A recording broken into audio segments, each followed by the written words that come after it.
একজন ভদ্রলোক এসছেন 50 বছর বয়সে। তিনি বলছেন ডাক্তারবাবু 2-3 দিন আগের ঘটনা, এবং আমার সকালবেলা উঠে হঠাৎ দেখি পেনিসেলে জ্বালা করছে। ইউরিন করতে গেলাম, অবভিয়াসলি হি ইজ আনসার্কামস্পাইজড। যখন আমি ফোরস্কিনটা একটু টানলাম, হঠাৎ একটা প্রচণ্ড জ্বালা করে ফেটে গেল। এবং আমি গত 1 মাস ধরে কোনো সেক্সুয়াল অ্যাক্টিভিটি করিনি। জিজ্ঞেস করতে উনি বলেন আই এম ডায়াবেটিক, এবং গত 4 মাস ধরে আমি সুগার চেক করিনি। হ্যাঁ, আমটাম খেয়েছি, ডায়েটটাও একটু গন্ডগোল হচ্ছে, এক্সারসাইজ তো করি না, এবং মানসিক চাপও আছে।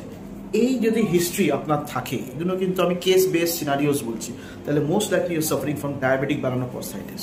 এটা কিন্তু ফেলে রাখবেন না। আপনি খালি একটু নারকেল তেল বা সর্ষের তেল দিয়ে পেনিসের রোগরে কিচ্ছু লাভ হবে না, আমি বলে দিচ্ছি। You have to come to a urologist, take a proper consultation. দেখুন আপনার কি অবস্থা।